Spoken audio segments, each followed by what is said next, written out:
from 40, call it 47 to 52 when I started CrossFit, I was kind of lost. I'm 63 years old now. I just turned 63 in December. I walked into the gym. Why did I do it? It was because my whole life I had been involved in athletics. I played high school sports. I participated in college sports. I played football and track in college. I remember going into the gym and just being kind of intimidated. Mm. The hardest step is to take through the front door. But once I got in, what you understand about CrossFit is that everything is scalable. Everybody starts somewhere, which is probably really low for everybody. It was for me. Yeah. And then you just become a part of the tribe and you understand that the sport is much more than working out. It's about being a part of something that's positive, that's healthy, that's good for your mind. Welcome to the CoachMD podcast. I'm Dr. Charles Glassman, bringing you 3 decades of experience as a physician and a coach.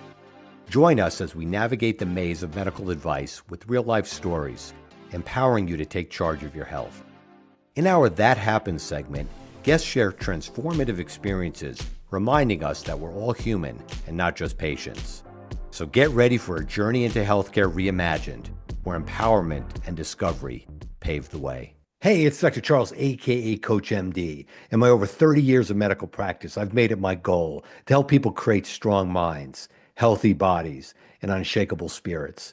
And that's why I launched the CoachMD podcast, because I talk with people who not always get their information and what's best for them from their doctor, but have to do their own research. And I'm starting a series this year in the new year to get us going, because most doctors, when you go to a doctor and they want you to get healthy, they talk to you about diet and exercise. Okay, you need to lose weight. What do I need to do, doc?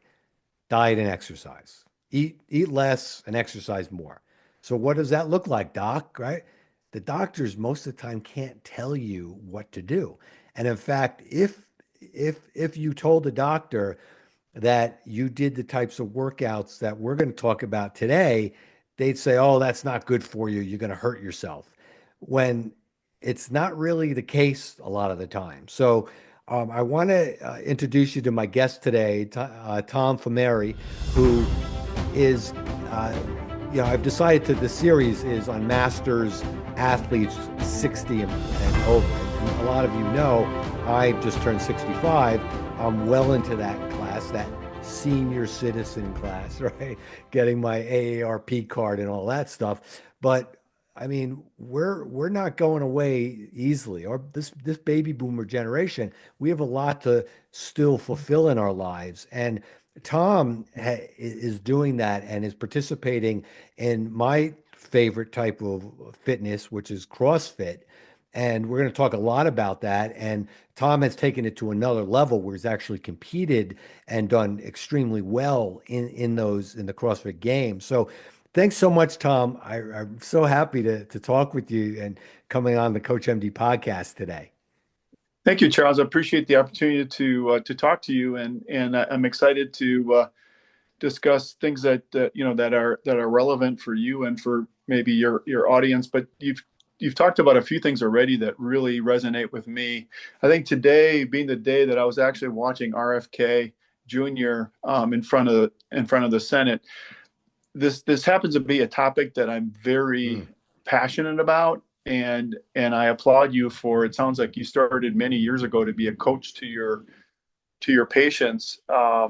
That's where I think Western medicine falls flat. Is simply, kind of churning us in and asking us a few questions and then shipping us out, versus asking us relevant questions about how can you treat a patient if you don't know what they're eating and how they're sleeping and what they're doing for exercise, and giving them good advice around all those 3 areas. So yeah, I'm excited to be here. Thanks. Yeah, you mentioned that's a great segue, RFK Jr., the Senate confirmation, and we'll talk openly about that. I support him. I support his nomination.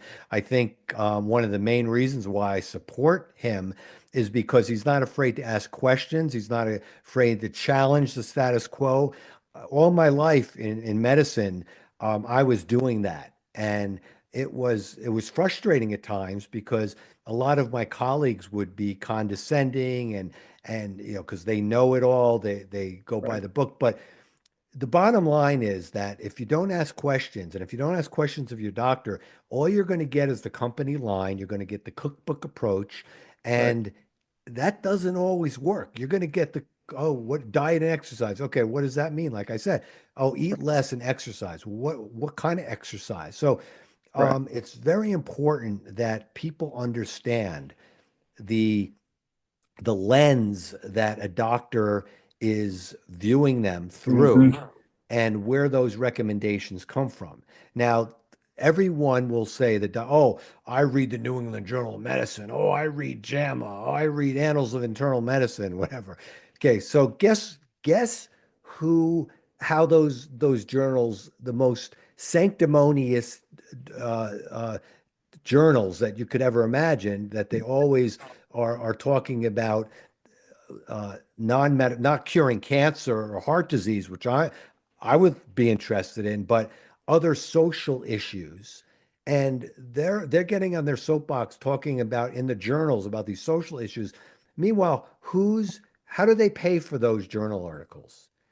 Right. I mean, you look, it's all the pharmaceutical company. Right. Now, there are some medications that you need sometimes, but don't get on your soapbox and Right. start preaching to me about stuff when most of those studies have been sponsored by the Right. pharmaceutical industry. And most of these docs who have bills to pay, who have mortgages, who have families and kids to send to college, they need to get their endowments. They need to get their be on remain on staff at their hospitals and medical schools, so they get money from the pharmaceutical company. So Right. anyway, that's you kind of I kind of went on a rant there, but Well, you're saying what, we all, I'm not in the medical industry, and most people aren't, and we used to bow to whatever, words came out of your mouth. Now I think we're getting smart enough to know that, well, we should question things, and just as you mentioned, we need to ask a lot of questions. The challenge, as I'm sure you know, Charles, is who do you believe? yeah, And that's what I'm finding to be the most difficult thing to navigate, is simply what should I be doing? I mean, myself personally, just my personal issues is yes, I have high cholesterol. yeah, And you can read a lot of things that say, Tom, don't worry about it, because you're actually in the ranges that were acceptable years ago, decades ago. And I've read articles that say a high cholesterol at my age is a really good thing. And so, and then I can read other things, or if I go to my doctor, he wants to put me on a statin, and I don't want to be on a statin because of the negative things I've heard about statins. So it's a highly confusing topic, and that's just one of hundreds, right? yes, And yes, and so the question is, who do you believe? And you got to just pick people that you believe. For example, RFK Jr., I just in my heart believe that his biggest interest is to help us become more healthy, particularly children become more healthy. And I think his heart's in the right place. I think he's speaking the truth. At least I choose to believe that. yeah, And so I'm going to kind of get on that bandwagon, and I'm going to listen to kind of the unconventional, the ones that, and you mentioned it yourself, the ones that I think are not influenced by the money, by the pharmaceutical, machine that wants to pump this narrative. I, I'm gonna go on the opposite side of that, and I think, for the last 4 or 5 years here with COVID, um, I don't know why, but I was skeptical from the beginning, and that's proved to be correct. And I think, generally speaking, if you're on the side of what you believe to be the truth, and not influenced by special interests, I think you're probably in the right spot. I don't know for sure. I don't claim to be, a profit on these things, but I do feel like I'm in the right spot as far as the people that I listen to and believe. Yeah, it's good that especially with COVID, as I mentioned, we were chatting a little bit before we started, and my audience knows, a lot of you know that I left my private practice of medicine in November of 2019, right before the pandemic, and thank God, I really feel it was divine inspiration, Right. intervention at that point, and so many other things in my life would, people know about. That at that point in time. It wasn't only that I was removed from clinical medicine so I wouldn't get sick or bring it to my family, whatever. I was removed because I wouldn't be able to navigate in that system where I was being dictated to Right. by authorities who I didn't, in my gut, like you said, you go with your gut and what you Right. feel. So, for instance, right at the beginning of the pandemic, uh, maybe the third week of March of 2020, uh, a couple, close friends of ours, and another guy came down with COVID. And I wasn't practicing anymore, but I'm their close friend. So they said, what do we do? What did I do? What did I do? I put them on what Anthony Fauci had said he would do if he got COVID. And this was March 2020 now. What did Right. he do? I put him on hydroxychloroquine and Zithromax and zinc. Hmm. And that's what I put them. And that's what Antiviral. Anthony Fauci Yeah. said he would do if he got COVID. Of course, he changed, and we Right. all know we don't have to get into that. It's a whole other discussion, but Right. they got better. They were in their 60s, all three of them. Um, had some comorbid, other medical conditions. They got better. I ended up, my wife and I getting the Pfizer vaccine, the first and second, because we thought we had to at the time. My son was in officer Hmm. candidate school, and he was the first graduating class in the Army that allowed in-person graduation in 2021. This was April 2021. This was at Fort Benning.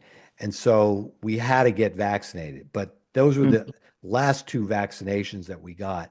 When they started saying that you're not going to get it and then you got it, when they said that, oh, it's not, you're not transmit, it's not transmit, whatever. And then when they said, no, you're going to kill your grandmother to kids if you don't Right. get it. Once they started saying that, I knew it was hogwash, because Yeah.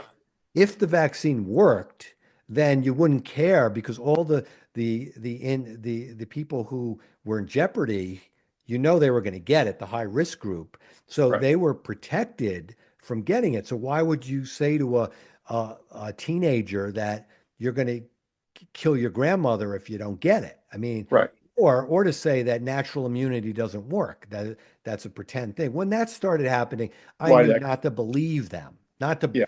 not to believe them, and so Right. many other things. And I did a couple reaction videos before I started my podcast on the origins of COVID-19. So I did one that YouTube didn't take down. Hmm. Then I did another one a couple months later that they did take down, because basically I said these articles were saying that the lab leak theory was the most probable. Hmm. Yet they took it down as it doesn't follow the standards of YouTube, Right. whatever. So, I mean, we know that you got to trust your gut. So Right.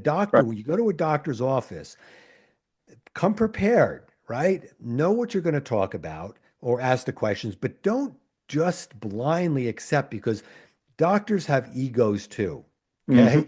More than many. Okay. Their egos are bigger. Okay. I know my colleagues. Okay. I'm the authority, right? I've even had my colleagues say that to me when I was advocating for a patient. It actually happened a couple of times. One said, "Who's the orthopedist here, Charlie?" Like, actually said that to me when I'm advocating for my patient about this orthopedic procedure. I kept asking questions. What went on, and the guy didn't want to deal with it anymore. I'm the Right. authority. I'm saying what they need. You don't know. You're not an orthopedist, so Yeah. so you have to. Yeah. So that's anyway. It's a good it's a great discussion, Tom. I Yeah, really as far as your cholesterol, and this is going to bring us into what you do for your fitness and what got you started doing that. Um, there's certain ways to what we call stratify risk. And when you do stratify risk, you use like what's like Bayesian thinking. So Bayesian thinking is how probable is it that somebody has something given the other factors, the other variables. So for instance, if you send a 20-year-old for a treadmill exam and they fail it, you're not just taking it blindly, the stress test as a marker of heart disease. You're looking at their age, and there's more likely that that's a false positive, right? But if you yeah, take a 50 or 60-year-old having a stress test and they fail it, then it's possible that it's more probable. So the probability is dependent on the other variables involved. So that's how the algorithms, and that's how kind of Bayesian in philosophy or statistics work. So somebody as yourself who has high cholesterol, but the workouts that you do, you're having basically a daily stress test. Or if you work out 3 days a week or 4 days, that's your stress test. You're having that all the time. right. And one of the best ways that I determined whether or not I felt a patient should go on a statin or get their cholesterol low is I would send them for what's called a calcium test, a calcium score. Right. So it's a CAT scan test, and you can get them where they're low radiation. So it's low radiation exposure, and it'll tell you how much of your coronary arteries are calcified, what percentage.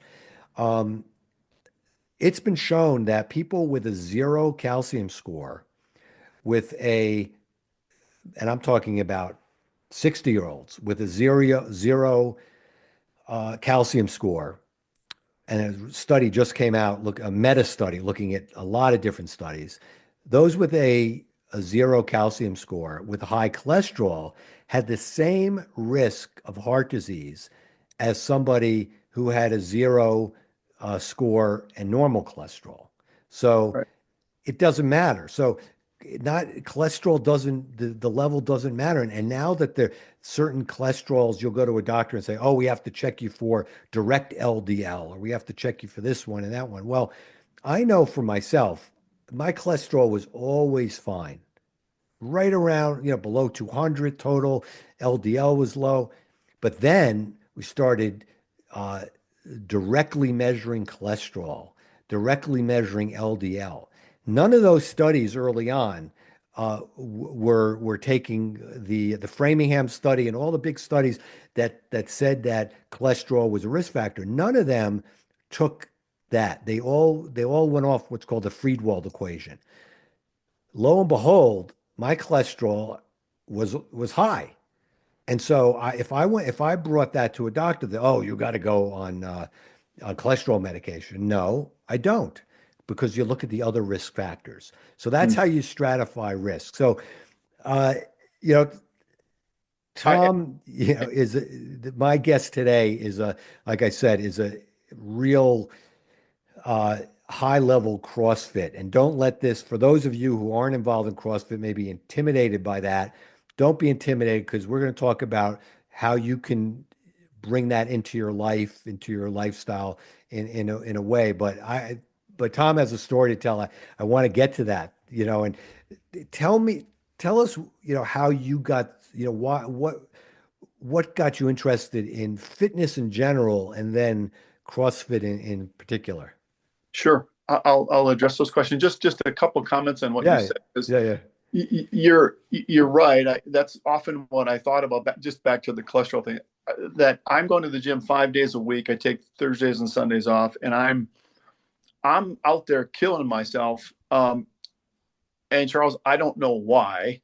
And you're right. It's trying to intimidate people that are thinking about doing CrossFit. You don't have to kill yourself out there.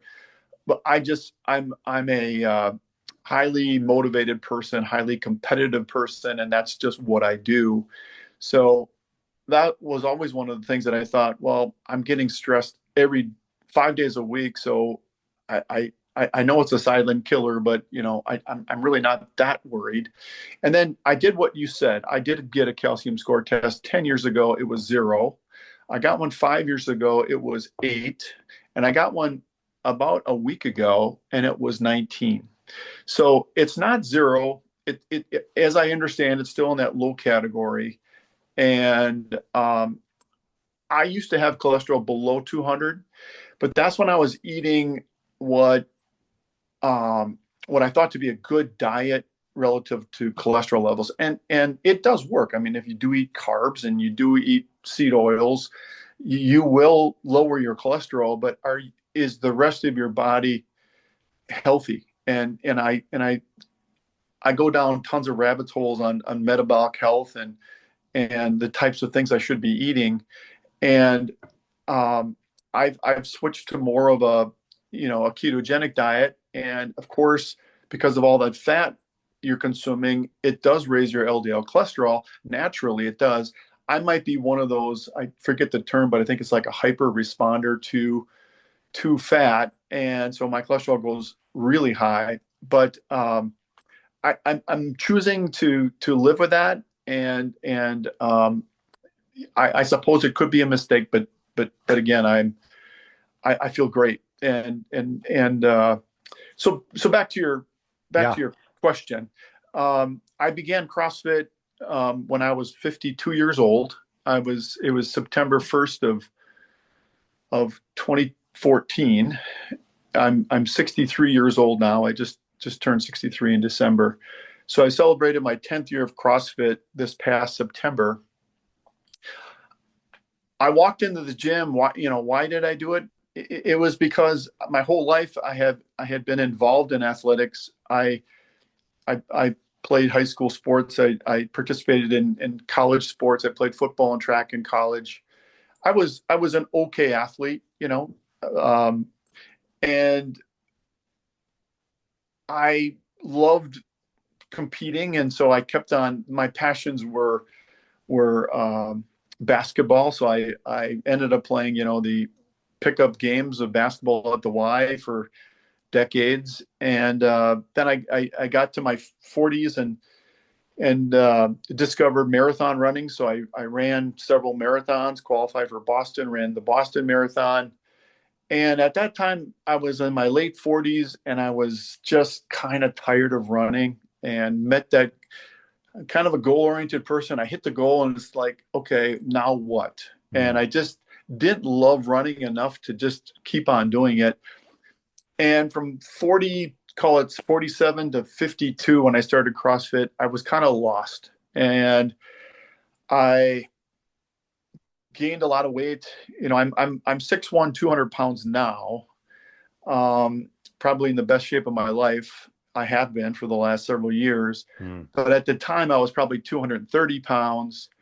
And I think metabolically really unhealthy.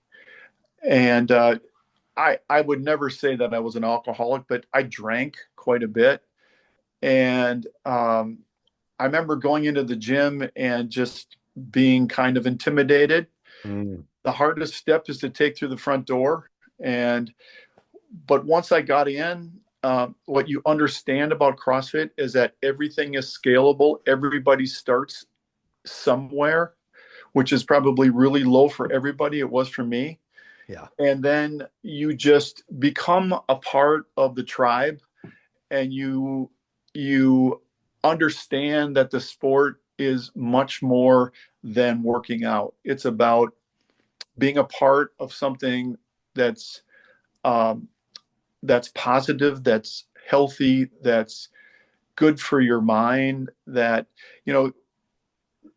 they seem to say that one of the largest factors in longevity is relationships, and you develop, you got your circle of friends and family before CrossFit, and let's say that's 100 people, but then after you join a CrossFit gym, you've got another 100 plus that become friends, and in some cases really good friends.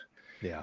And that's what I think CrossFit does a poor job of selling. Probably, maybe they try, but that is the secret sauce. That's Mm, why I go to the gym every day. It's to see my friends. It's to laugh. And yeah, we hurt a little bit during the workouts, but then it's a real brotherhood and camaraderie after.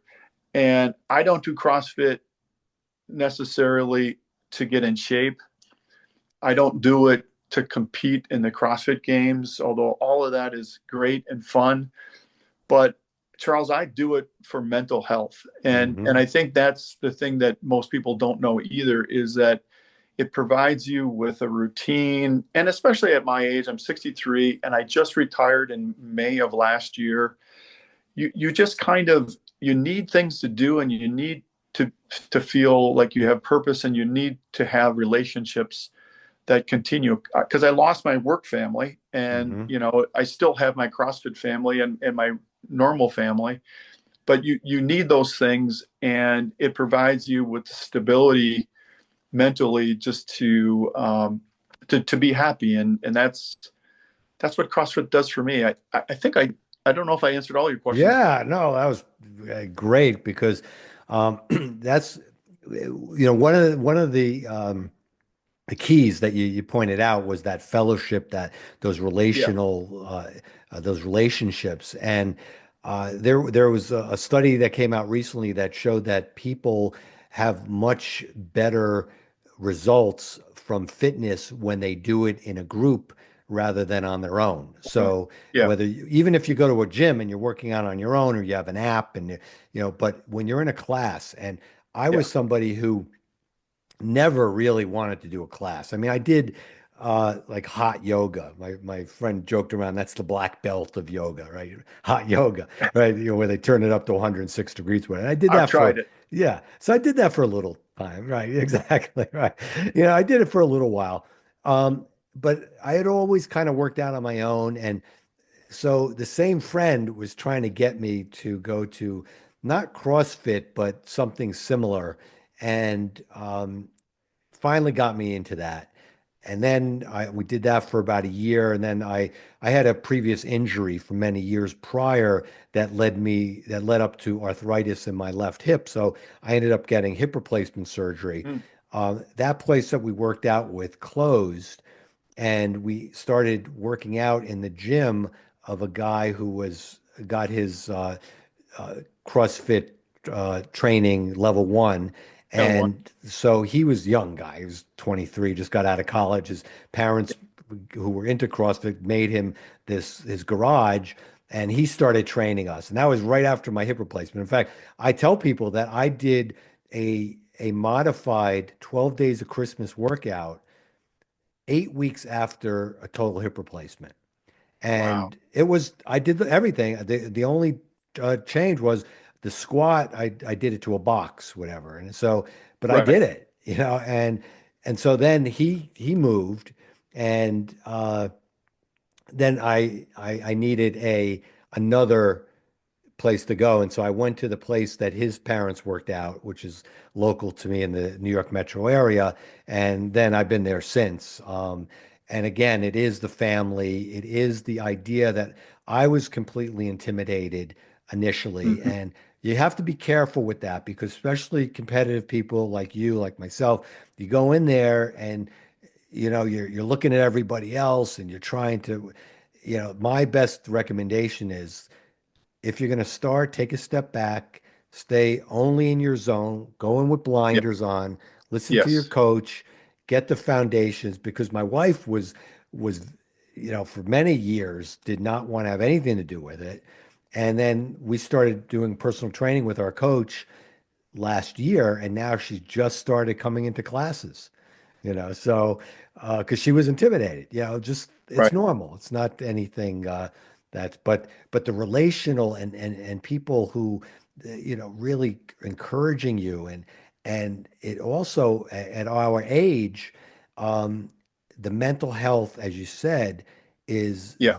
just as far as mental health remaining positive and optimistic, but Right. also as far as cognitively, you know, we're we're doing uh, we're doing movements that require thought, that require pushing the brain to learn new things, new skills, to do things Mm. differently. Yeah, so I think that's, you hit on a real major point of the CrossFit experience is Yeah, that camaraderie. and you're reminding me of something that I'd forgotten about, which is just the mental benefits of exercising for cognitive abilities in the future, and with the terrible disease of dementia and Alzheimer's, of which my father had, and I watched that unfold, and that's something that I wouldn't wish upon my worst enemy. Mm. And if we can hold that off by exercising, that that is another benefit that's tremendous. And I've got Charles, a friend that joined recently, and like you, he had two both hips replaced, Mm. and like 5 years prior, 10 years prior, and he can do pretty much everything and anything at the gym, even with hip replacements. Yeah. That's not prohibitive, and it's there maybe there's a few things that are scaled, but again, there's I even hate to talk about it because then you make it something, but there's just absolutely no shame in scaling. Yeah. It's it I've you know learned that. just walking through the door is you're a hero. You're doing something about your health, in that you just and I think it's more than some people say, well, it's selfish to go into the gym and spend all that time away from your whatever.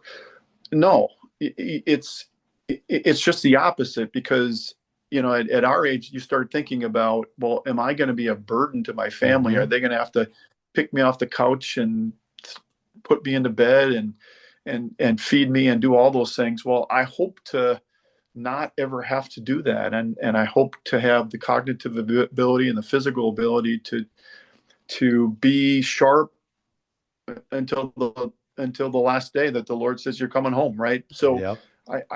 I just those are just like the added benefits. I know we're trying. I'm not trying to sell it. I'm just No, saying no, this. no, This is what it's I know done what for you're me. talking. Yeah. It sounds so cliche, Charles, but it really is life changing, in such a good way, and it changes. There's some things people have to be prepared for, is that people are going to question, why are you doing that? Why are you pushing yourself so hard? Why are you making that commitment? Why did you stop drinking? Why? Yeah, blah blah blah. Right, Right. and you're going to get questioned, but I know in my heart it's a phenomenal thing to do, and it's the interesting thing to me that I think about a lot is our market, that we're the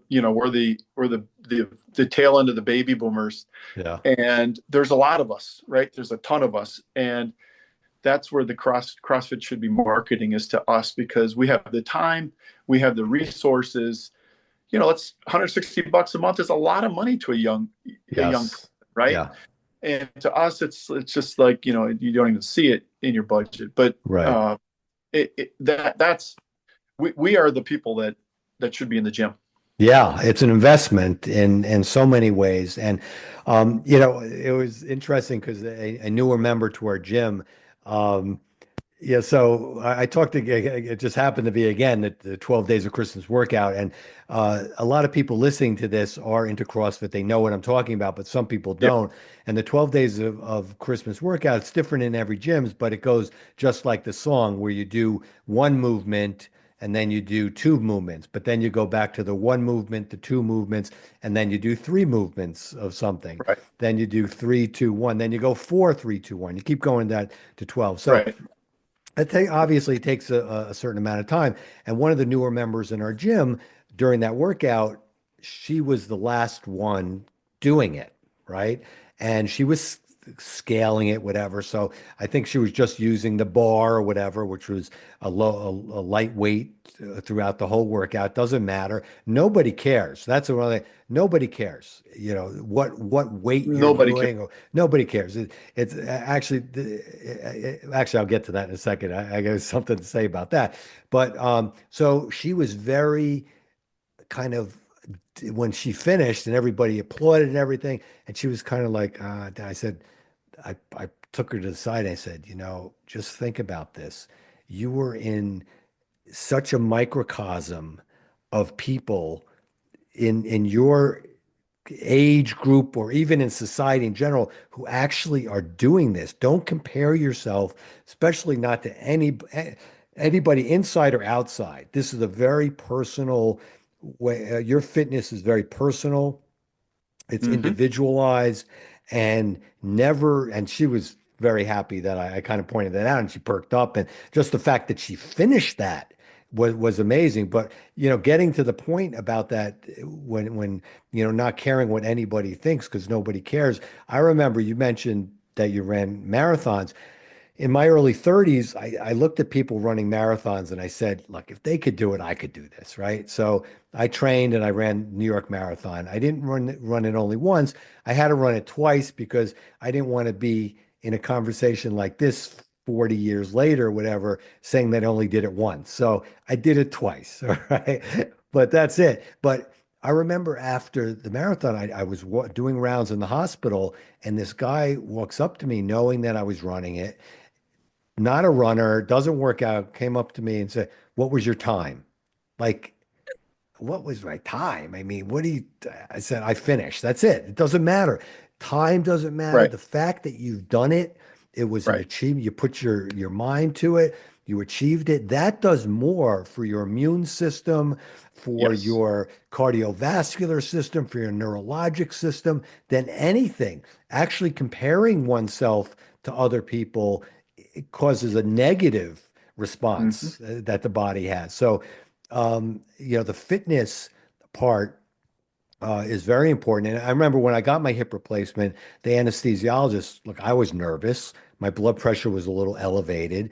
He looked at my EKG, which he said, "Oh, you know, the reading on the top says, oh, possible, uh, you know, could have had a heart attack or something like that." The computer readout, which is it always overreads, and I knew that I had an abnormality in my EKG that was chronic, no problem. But you know, he said it in a nice way. You know, we're getting older, and you know, and this guy, with all due respect, was very out of shape. You know, Yeah. way overweight and just, you know, and he's kind of lecturing me about, but, you know, I got an exam and I was fine. You know, I didn't go, he wanted me to go for a cardiology consult before the surgery, but the internist said I didn't need. Anyway, that's, you know, you can't necessarily listen to the anyone else, especially when Right. you're going into a Yeah. fitness, deciding to do this. We talk about that so much at the gym. Again, you know, I'll refer to the same person. He's my good friend from when we were 5 years old. We met in kindergarten. His name is Dave, and he brings a lot of fun to the gym. And you know, just like I said before, there's just tons of personalities, Yeah. but he gives a good perspective. I just this morning, I swear to God, he said, you know, when we were just about to go 3, 2, 1 and start, he's like, remember, we get to work out. We don't have to work out. And that's always good to remind yourself of those kinds of things. And we often talk about comparison is the thief of joy. Don't compare yourself to Yeah. the person next to you. Although, you know, us competitive people, we're always doing that, and he's doing that, Yes. I'm doing that. But that harbors some fun too. Oh, yes. It's not unhealthy, but Mhm. but don't make that the priority in the gym either. Yeah, because when I first started, I actually injured myself a couple times, and I Yeah, injured myself because I was looking at other people. I was trying to go faster, and yeah, we had a workout the other day, and you know, I've made a lot of advances. So last year, I started to do kipping pull-ups and chest to bars and Good, jumping on a 24-inch box, good. and and those are things that I hadn't done before. And so I was, we did a workout the other day, which was it was a Cindy workout. So it was basically, if you're going to partition the Murph, it was 5 pull-ups, 10 push-ups, 15 squats. And if you're partitioning the Murph, a lot of people, which I do that 20 times, right? So we Yep. did that for time, whatever. And one of the guys in the gym who's our age, and he's been doing, pull-ups and chest to bars, almost muscle ups for a long time. And I saw him, he was kind of whipping through, and so I said to myself, doesn't matter, stay in your zone, Yep. do what you do, listening to what the coach in the back of my mind, she was always telling me when I'm doing the kipping pull-ups to slow down. And I was watching your pull-ups at the CrossFit Games and how nice and smooth they were. 'Cause they were slow. Okay. Mm, So yeah. you're actually doing pull-ups, but we know that slow is smooth, smooth is fast. Fast. Yep. So that was the image. So that's what I did. And I just did it. I never lost the rhythm. I kept them, Perfect. I strung them all together. I didn't have to break them up. And yeah, so it's a really good thing is that sometimes when you try to move fast, Yeah. that's when you can hurt yourself. And 100%. there's no need to. It doesn't matter. Doesn't matter. Doesn't No one cares. matter. No Yeah. one cares. You think No. they care, they really Right. don't care. They don't care. Yeah. So, I do want to talk, so you were highly, competitive in CrossFit. You went to the CrossFit Games. You finished third. I mean, it's amazing. Okay. Anyone who doesn't know CrossFit, the the person who wins the CrossFit Games, whether they're, the at any division, is considered the fittest person on earth. And it truly is because we talk about aerobics, and most people think about aerobics like you thought, and I thought that running, doing marathons, that's the best. And Right. it's true that there's not too many things that get your heart rate up as much as running does. There are a few things, but in CrossFit, there are things that do that, and they're combined with weight training. So to get to the level of fitness that you have and to compete, are there any types of routines that you have pre-workout? And I'm talking about either mental routines, supplements that you like to take, pre-workout, during workout, post-workout. Are there any of your go-tos? Um, well, so the first thing that comes to mind when you ask the question, Charles, is probably in 2019, 5 years ago or so. I discovered creatine, and had been I knew about it, but I didn't ever take it. But that I take a lot of I take stepping back. I take a lot of supplements, As do and I. Go ahead. Yeah. and yeah, I take a cod liver, a fish oil. I take a glucosamine sulfate. I take a vitamin D, K2, zinc, CoQ10, magnesium. So just the basic nutrients and minerals that our Hmm. body needs. I'm not on any prescription drugs. I've never been on prescription drugs. And then creatine is the only, I suppose, a little bit edgy, but now I know that it's highly studied. It's not bad for you. In fact, people now say, I mean, you tell me, there's some studies that say it's good for you cognitively too. So, it's just a natural substance that's found in I understand meat, and you'd have to eat a pound or two of beef to get the same as a 5 gram serving of creatine. So that's really the only thing that I take that I can tell you I could actually point to the time I started taking it and saying I got better at that point. Mm. I was a good. I've always been just I've been blessed. I'm kind of a natural athlete and I'm good at everything, but I'm not great at any one thing, Hmm. if that makes sense. Yeah, sure. And CrossFit rewards that.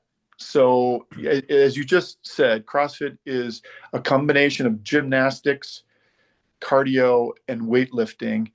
And I can do it all. I can, whatever they throw at us, from ring muscle ups to handstand walking, all the hardest stuff, I can do it all. I'm not great. I'm not the best at it. But when I started creating creatine, when I would go to the CrossFit Games, I've been there in 2018. I was there in 2021, 2022, 2023, Wow. and 2024. So the last 4 years I've been there. Um, I was up until 18, I was the weakest guy in my age group. And when I was younger in my age group, I was the strongest guy in my age group. When I was 60 in the 60 to 64 age group, I was the strongest. I attribute that to creatine. Now, creatine is not like a steroid. It's not going to make you strong without working out. You have to work out to make it work. But that I would tell you is one of the things that's really helped. But other than that, Charles, to answer your question, no, I get up in the morning. I get up relatively early. I go to class. I don't. I think many of my peers at the CrossFit Games probably have a program or a coach that specifically works with them. I go to our normal class, the hour class, and I do whatever the WOD says we're going to Hmm. do, and I cool down. I do a lot of mobility. I know that is very helpful for me to keep my joints good and my muscles loosened up. I know a lot of people don't do that because Hmm. they're rushing to go to work or wherever, but mobility is something that I personally do a lot of, and I think it's helpful. And then um, and then things that we've talked about already, which is absolutely making sure I get good nutrition. So I watch everything that goes into my mouth, and it's become just a routine. And my wife she basically eats the same way, and she does all the grocery shopping and all the cooking. So it's easy for me. Whatever she puts in front of me, I know that it's something that's good. It's for example, it's grass fed, grass finished beef always, and Hmm. it's things that we know is good for us. And then sleep. I know the importance of getting great sleep. I've got a Whoop. It measures my sleep, measures my workouts, and I can tell that I can tell when I'm, for example, getting sick. I can it's a good kind of uh, monitor or Hmm. dashboard or benchmark of where I'm at physically and with my sleep. So nothing too crazy. It's Yeah. it's it's just it's just CrossFit for me, Charles, is something that I almost think about as a routine, like brushing my teeth. It's in the beginning, it was a little bit of I don't know if I want to go in. It's gonna be Right. hard. It's gonna suck. It's gonna really hurt. Now it's just like I don't even look what the workout is. I go in, I look up at the board. Oh, that's what we're doing today. Okay, let's go. Um, and it's it's something that, as I've said before, is something that I just need in my life, and so it's never a burden. So the good thing is I'm always in shape. Like the Open's coming up here in February, right? Yeah. And it's not like okay, I got to start ramping up my Right. workout. Yeah. It's just something that I'm in shape and I'll do them when they come. Right, right. Yeah, it's very funny, with the creatine. So if you listen to any doctor, because I was a doctor for, well, I still am, but I mean, I was in practice. I Right. never wanted to touch that stuff, and it's we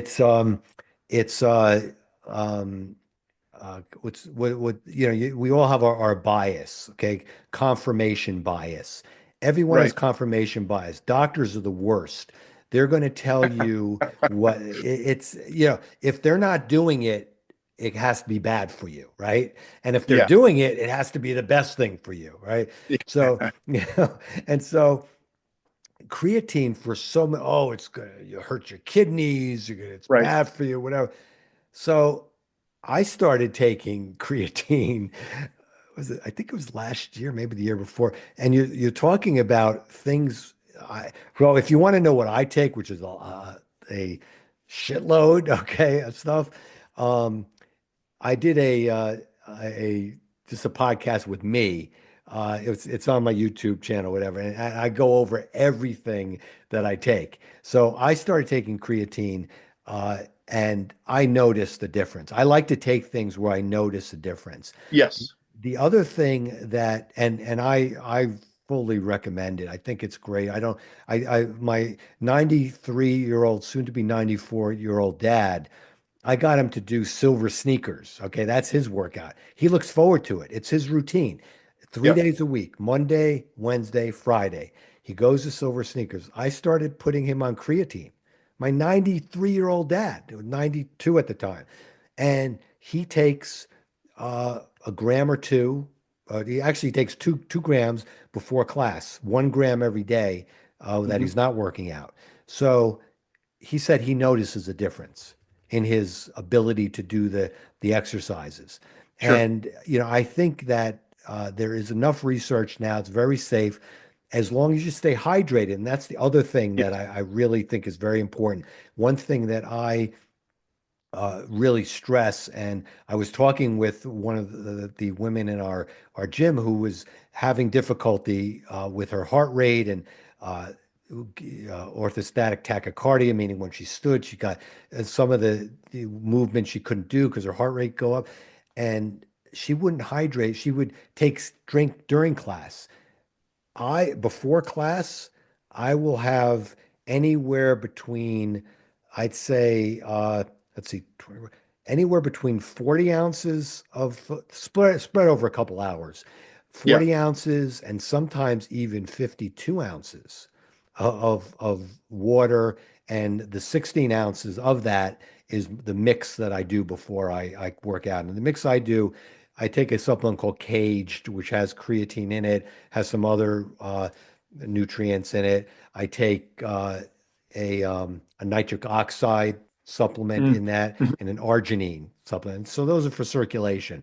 But Yeah. yeah, but I think it's important, and you hit up on the creatine. I think if Yeah. anything, I'd say if someone wanted to say what's the one thing, well, I would Yes. say that and the hydration. I put a salt Yeah. mix also in my Yeah. hydration.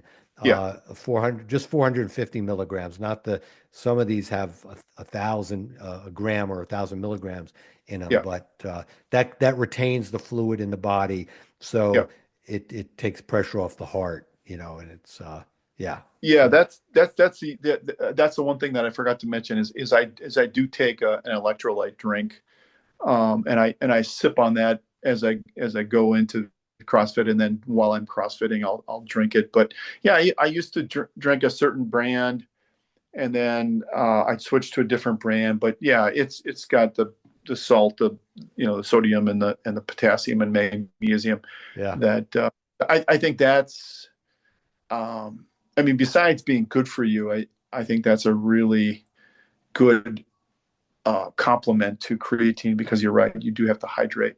But yeah, I mean, you're exactly right. I can't emphasize enough that that's the only thing I've ever taken supplement wise that I Yeah. could see Yeah. I see the difference. I went from, this to 20% higher on all my lifts Yeah. within a few months. Yeah. Yeah. It's the real deal. It's real. Yeah. Yeah, yeah. And as far as your mindset, when you're going through these workouts, um, I'm sure there are times when you say, one of the things I fall on, I have some self-talk that I do, but what's the kind of self-talk? First of all, how do you combat with any negative self-talk? And is there anything that you proactively do as you're going through, whether it's the regular WOD of the day, or whether it's the CrossFit Games? Yeah, great question. And I was on a different podcast of it after the games in 2023 probably, where I came in second that year. And I remember telling him that, your mindset. I guess I'll back up your first question about the gym. Every Yeah. single day, my mindset is, most days, not 100% of the time, but 95% of the time I'm in the gym and I'm super grateful to be there. And like I said before, we get to work out. We don't have to work out.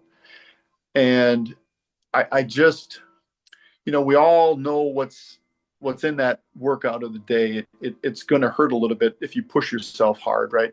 So there's a little bit of anxiety. Everybody's got a little teeny bit of it. But now I've been doing it for 10 years and there's almost zero anxiety. It's almost like an anticipation. It's almost like I look forward to this because it's like you're going to battle with your brothers and there's going to be an end to it and we're going to high five and we're going to hug each other and it's going to be fun, right? Yeah. So day to day, it's all good and it's fun and it's relationships like we've talked about.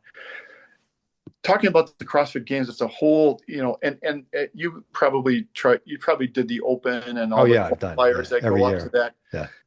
Those can be filled with anxiety, Charles, and because you're competing against your peers, the best in the world, and you're trying to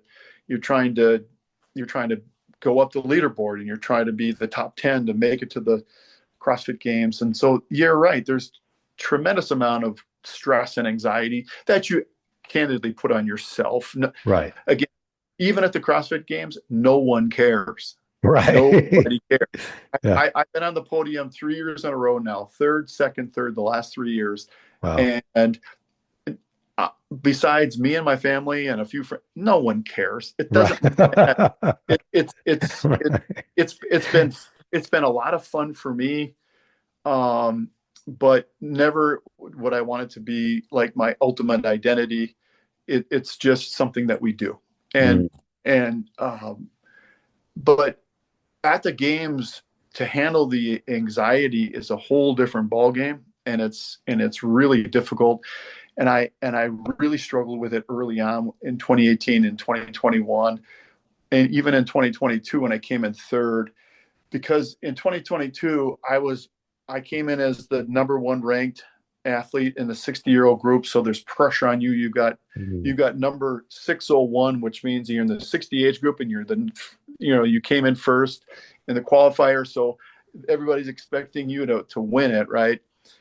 And I can tell you that that's not necessarily fun. And it's like you're hoping and wishing the weekend away, because it's usually a Thursday to a Sunday thing. It's usually a 4-day competition. There's probably 8 workouts packed into that. And you're like, oh, I can't wait for this to be over with. So this anxiety is gone. And in 2023, I made it after having a knee issue, a meniscus tear, and my expectations were super low. And I got there, and I don't know what caused me to do this, Charles, but I started to think to myself, Tom, what are you doing? So in other words, that self-talk that you just mentioned. Right. So my self-talk was, you are competing against the best in the world, and you're on this world stage and you're wishing it to be over with. Does that make any sense, Tom? Why don't you just have fun with this? Why don't you just embrace what's in front of you? Don't worry about what's the next workout, what the next day is going to bring, and just, it's going to be over soon enough. It flies by. So why don't you just stay in the moment and enjoy it?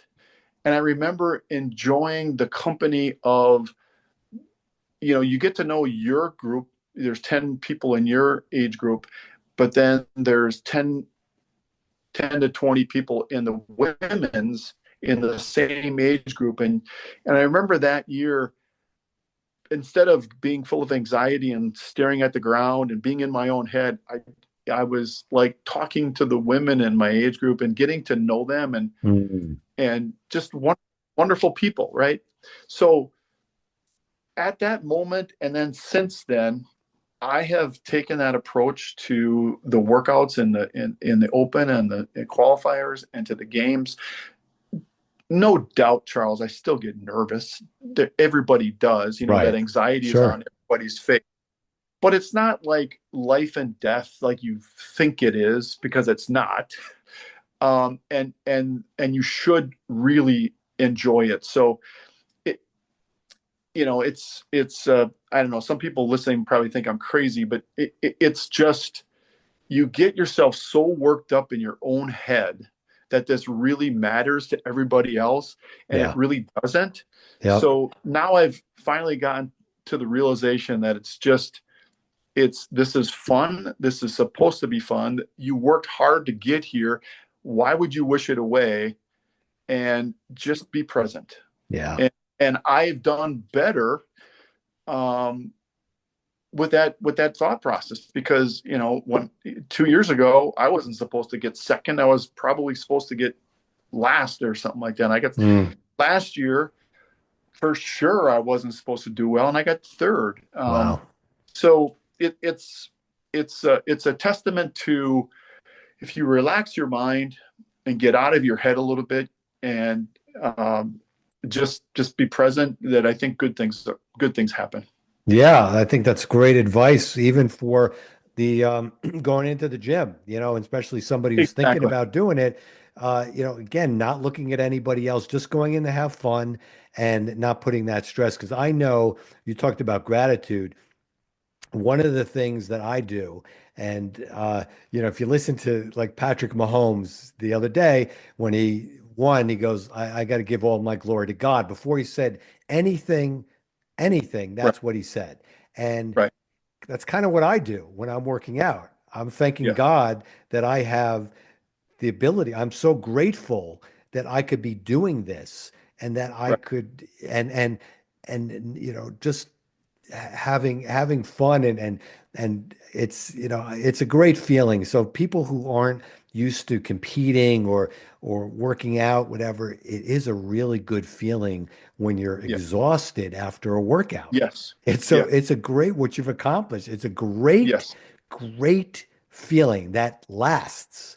That It's euphoric. it is euphoric. It's Yes, like, yeah, nothing can be, nothing's wrong. Everything's right, good in this world. And to me, right after the workout, we're sitting around, you're talking, you're laughing. That's probably the best part of any day for me, is right yeah, then.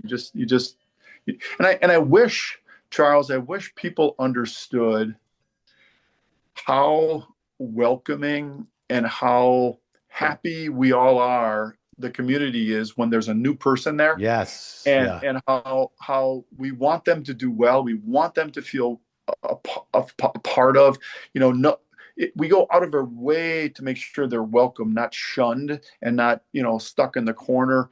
Make sure that they're having a good experience, and that yeah, they feel welcomed, and that this can be an extension of their family yeah. at the gym. I I love wish it. people Yeah, understood. yeah. It's great that way because Yeah. uh you know if doctors I was listening, like you said, the RFK Jr. hearing, and I just caught the part where the senator was blasting him about SSRIs and the antidepressants. Yeah. Yeah. I Well, saw that. yeah, there's no better antidepressant than Mm, exercise, because that exactly. releases, that elevates serotonin, that elevates endorphins, that Yeah. does so many things. And there's other, natural. Sometimes, look, sometimes you need it. Don't get me wrong. Sometimes Yeah. you need it. Sometimes you need medication. I'm not anti-medication. I'm not anti-vaccine. Sometimes Right. you need certain things. So, Tom, thank you so much for taking this time. And before we end, I got a couple questions. It's rapid fire questions. So what first comes to mind, it's either Okay. this, Oh. or that. Okay? Okay. Thrusters or burpees? Thrusters. Assault bike or rower? Rower. Okay. Deadlifts or back squats? Back squats. All right. Power snatch or clean and jerk? Clean and jerk. All right. Good. I didn't hesitate on any one of them. All right, right, exactly. That's great. All right, so Tom, again, thank you so much, and great luck in the Open this year and the games. It's really it's great that you're staying active and doing this. So, and until next time, as you know, I'm Dr. Charles, aka Coach MD, thanking you so much. Very grateful for you turning in and urging you to stay strong in mind, in body, and right here in soul. Bye for now.